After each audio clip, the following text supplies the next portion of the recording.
In this week's In-Ear Insights, we are talking about content marketing and sort of the four pillars of content marketing and the importance of each one. So, as a quick refresher, the content marketing pillars are content creation, distribution, which is where you publish your content, amplification, which is how you get attention on your content, and then performance, which is measuring your content effectively. And you need to do all four reasonably well. A gap in any one of these things causes the entire thing to fall apart, because if you don't create content, you have nothing to distribute. If you don't distribute your content, nobody can find it. If you don't amplify it, your content just kind of goes out there into the ether. And if you don't measure it, what was the point in the first place? So, Katie, when you think about these four pillars of content marketing, how do you think about them from a content marketing strategy perspective? I think about it in terms of having the right content at the right time for the right audience, which, are hefty questions, because first you have to do that audience research, and then you need to do that keyword and predictive research to figure out, what they need at the right time. But one of the things that I'm kind of stuck on in terms of how it fits into the strategy is this notion of backlinks. So I know what they are, I know what they do. And we have a client who, compared to their competitors, aren't getting enough backlinks, but they also aren't generating enough content. And so this is kind of where I want to take the conversation, because there's a couple of things happening. This is an enterprise size client who already has a lot of content. They already have a ton of content. So what purpose will generating more content do for them? And then the backlinks. So this client is focused on conversions, as most people are. They want to know, like, who's coming into my site, what are they doing, and did they buy something? And so I'm trying to wrap my head around how backlinks specifically are going to help them with this. And so when I'm thinking about an overall content marketing strategy, I think perhaps that's the piece that I tend to leave out, because I can't see that clear path from spending all of your time getting those backlinks to someone buying something. Okay. Well, why don't you start with what is a backlink for those folks who may not have heard of the term? My understanding of a backlink is that, so let's say Trust Insights writes a piece of content around how to do content marketing. And then let's say we ask our friends over at Marketing Profs, hey, can you throw a link to our blog into your, onto your website, into your blog? Can you reference it? And so that then becomes a backlink. It's essentially referral traffic, as I understand it. And so, we get our link placed in somewhere in the Marketing Profs ecosphere. And then when people click on our content in their ecosphere, it then is linking back to the Trust Insights stuff. Therefore, it's classified as referral traffic in our Google Analytics. Am I understanding all of that correctly? You are. That is exactly what a backlink is. It's just a link back to your stuff, right? Here's why it's important. It is the foundation. It is the underpinning of how organic search works. From very early on, back in 1997, when Sergey Brin and Larry Page created the very, very first underpinnings of Google, what they chose to do, instead of having directories, which at the time were the way people found things, Alta Vista and Yahoo and stuff were just really big directories, they said, let's instead measure all of the links connecting all the different pages on the web as much as possible. And in order to classify which sites were the most important, they looked at the number of links back to pages. The more links that went into a site, the more they said, hey, all these other pages are voting for this site. So when 1,000 blogs all linked to the New York Times, gosh, the New York Times must be important. Everybody's linking to the New York Times. And so that became the foundation of how Google works. Even today, with over 200 ranking factors, backlinks are still one of the most valuable and most relevant ranking signals. We know this from, every year Moz and Ahrefs and SEMrush all publish, the state of SEO stuff. And backlinks are still the gold standard for how do you tell Google your site is important. If you can get more people linking to your site, you are more important. And it drives traffic in two ways. One, like you mentioned, referral traffic. People can just click on a link and go to your site, and that's great. And that is actually really nice, because if you think about, we always say to people in SEO, operate as though search engines didn't exist, right? Figure out how do you market your site as though there were no search engines. But even today, with Google's advanced AI, those links still form its understanding, not only of what site is important from a network graphing perspective, but now they've started to work it into their understandings of what they call expertise, authority, and trustworthiness. Again, lots of links from good sites are upvotes for your site. What they've gotten much better about over the last 15 years is spotting like bot farms and spam blogs and things, because people figured out very early on you can spin up 200,000 blogspot blogs and just create spammy links to make it look like your site's important. But Google pretty quickly figured that out. So that's why backlinks are so important to SEO, because they are the underpinning of here's how you tell Google we're important. And then so the more of them you have going into your site, the better you show up in search rankings. So let's say I'm responsible for budgeting out, my resources, and I need to figure out how much money goes to content marketing. You're saying that there needs to be a decent amount of my budget dedicated to getting these backlinks for my content marketing in order for me to continue to see conversions and sales. And I think that's the piece, as we're talking about, I'm starting to understand it better, but us communicating how backlinks are an important part of content marketing to someone who's making that decision, I think is a little trickier, because it's not a direct, at least as far as I understand, it's not a direct one-to-one in terms of, if I get 100 more backlinks this month, I'm going to get 100 more sales. That's correct. It's messy. From an SEO perspective, you're absolutely right. There is no, if this, then that. If you just want to plop down money and get traffic, run ads, right? Forget about SEO and just run ads. And you get a pretty clear, one-to-one. If I put $1 in the machine, 4 cents comes out, or whatever the case may be. From a referral traffic perspective, it can be a little bit more that way, in the sense of, if I go out to, say, Martech, Scott Brinker's blog, and I miraculously get a placement out of him, right? That traffic will actually show up in our attribution funnel directly, because it's usually very high quality traffic. And so we can see people coming in and converting at least to like a newsletter subscription or something. So from that perspective, you can, from the referral side, it's the organic SEO side that you can't make that one-to-one. Okay. So as we're thinking about content marketing and thinking about all of the things that need to be done, backlinks are obviously an important part of that. And so the other side of that was, we had recommended to this client that they generate new content, but we also know they already have years and years and years worth of content. It just may not be organized the right way. So for content marketing purposes, is it more important to reorganize and re-optimize the existing content, or should they be generating new content and just getting all of that out? Doesn't that just contribute to the noise that's already out there? So this is where you need to do a content marketing audit, right? And look at each of the 4 pillars: creation, distribution, amplification, and performance. Where are you strongest at? Where are you weakest at? So a content inventory audit is one of the first things you do to say, okay, well, we know we have a list of topics that people are searching for. Maybe if you have some predictive analytics to give you a sense of what's going to happen. And you say, how much content do we have that answers the intent of each of these major topics, right? Management consulting, change management, Google Analytics.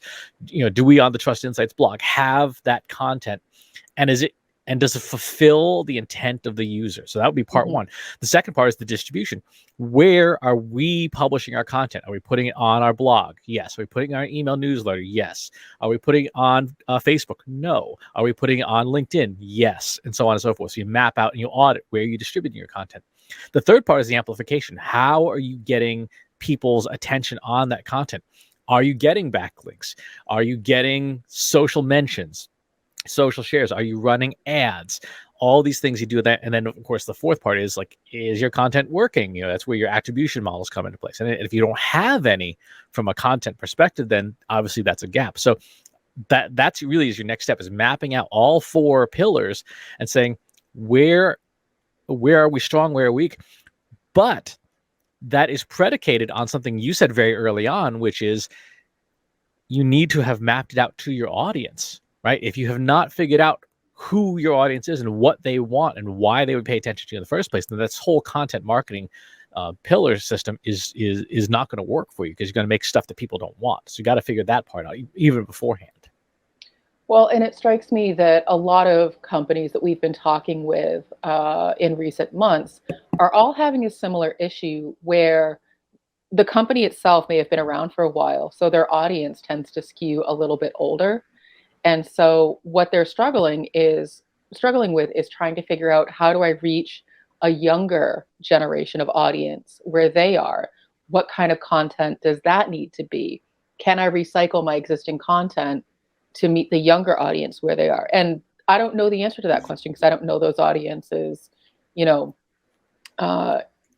detail. But I think that's a big part of it, is doing that audience analysis before you even start planning out your content, because you need to know who you're creating content for. And, get the idea out of your head that content is just a 500-word blog.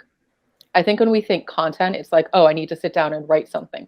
That's not necessarily true. You and I right now are creating content that isn't us sitting down writing something. We're having a conversation that will then translate into, it's a podcast, it's a video, it's a piece of text, it's all of those things. It becomes fodder for social posting, and it's all still considered content.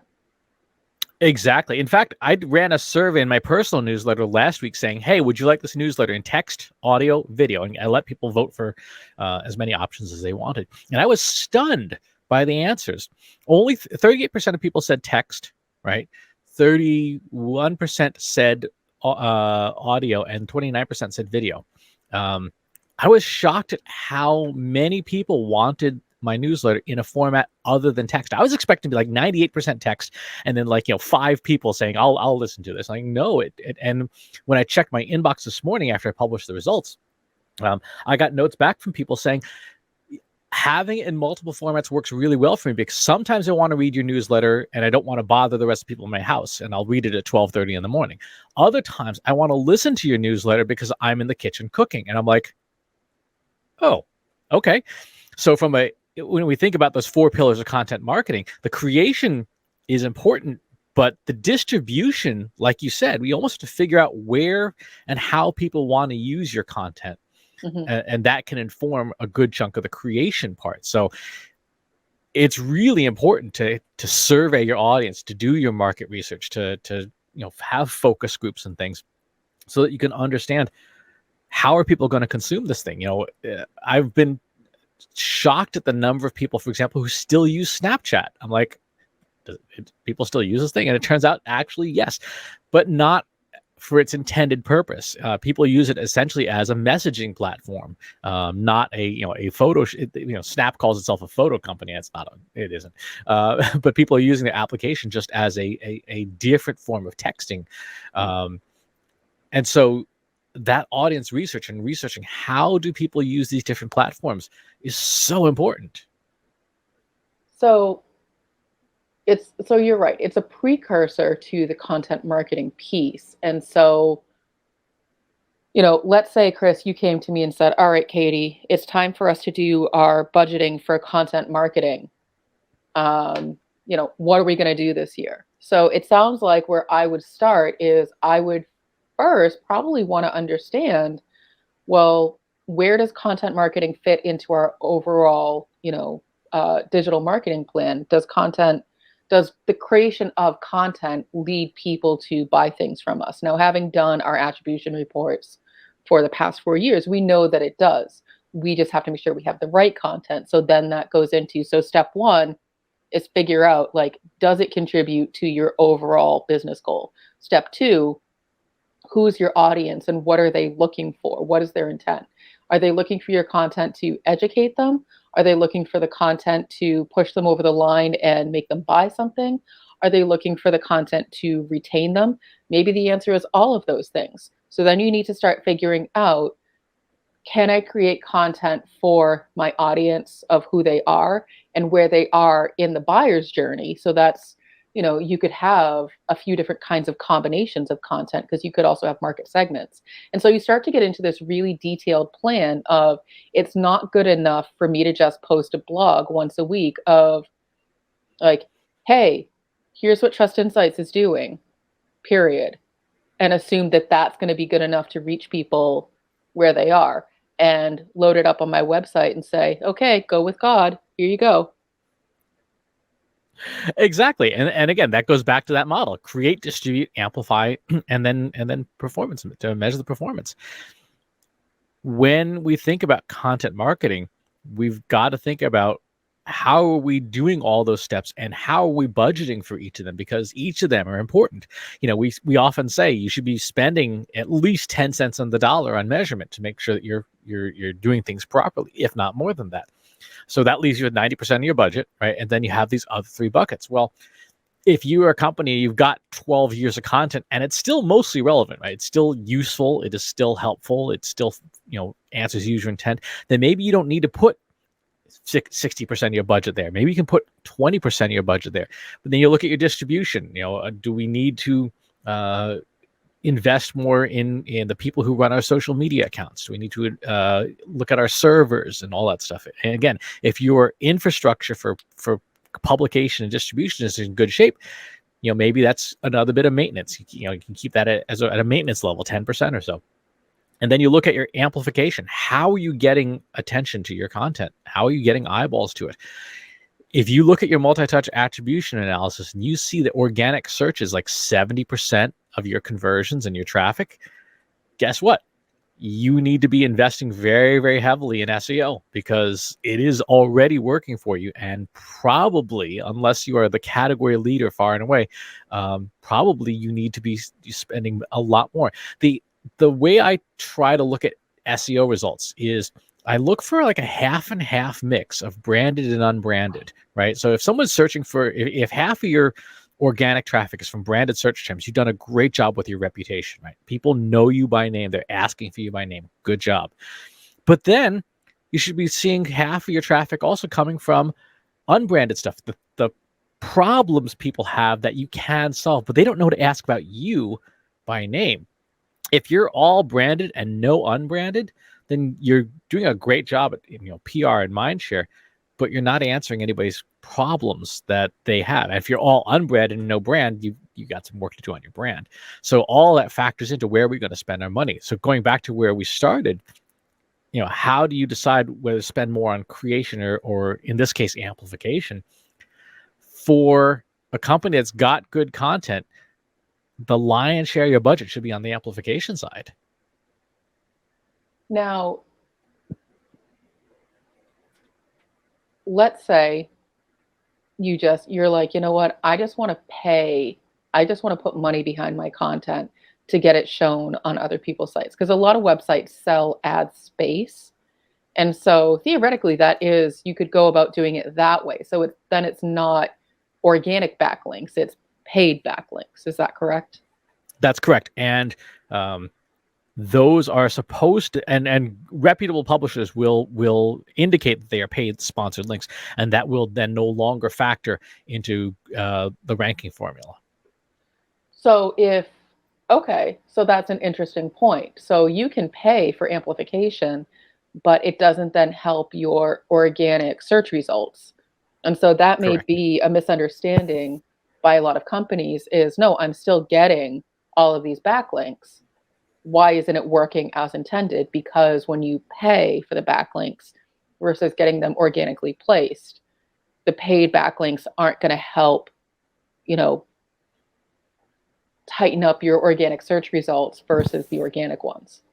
That's correct. They will not pass any link juice, as the industry insider term goes. Now, there are plenty of disreputable sites that will negotiate and say, like, we'll charge you $2,000 for a link, but we'll charge you $4,000 if you want the link, and we don't disclose that it's paid. There's a lot of very disreputable sites. There's a lot of, I can't count the number of pitches I have in my inbox for people saying, we want a do follow link as opposed to a no follow link.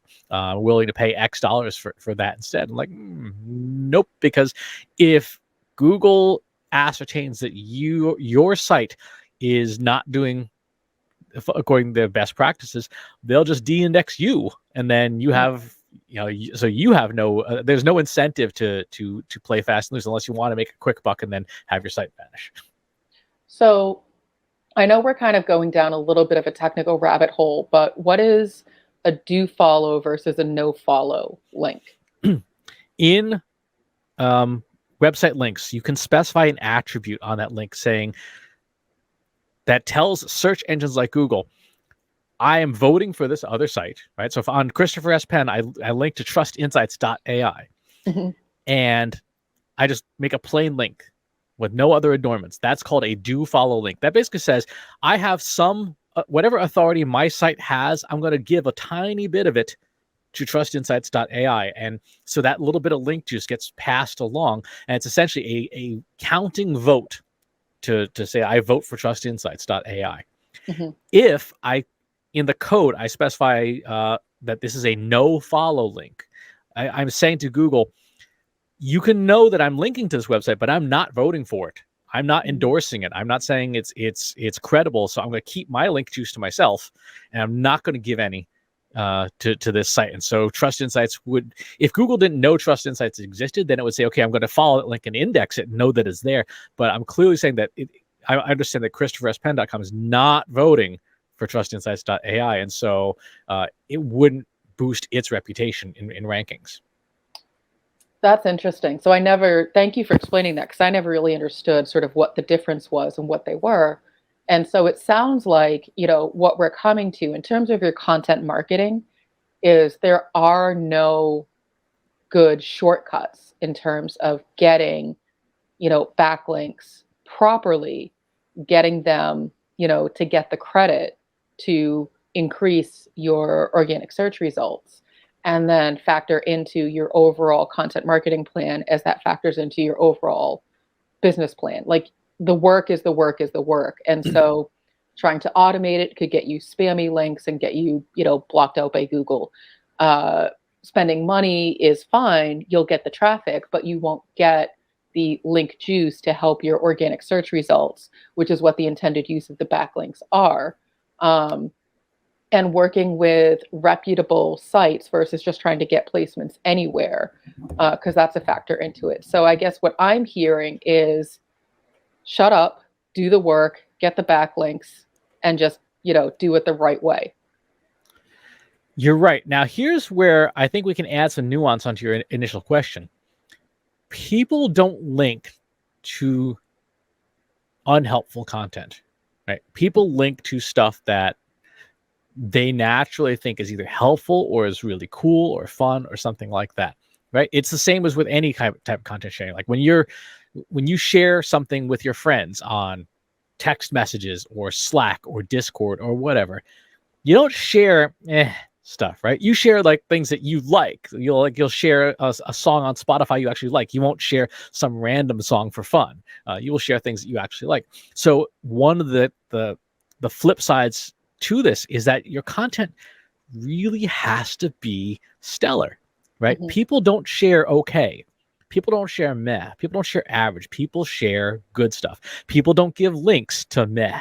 People give links to I'm excited, I'm interested, I'm eager to share this thing. I'm pissed off and I want to share this thing. Whatever the thing is, it's got to have something that people have a strong reaction to.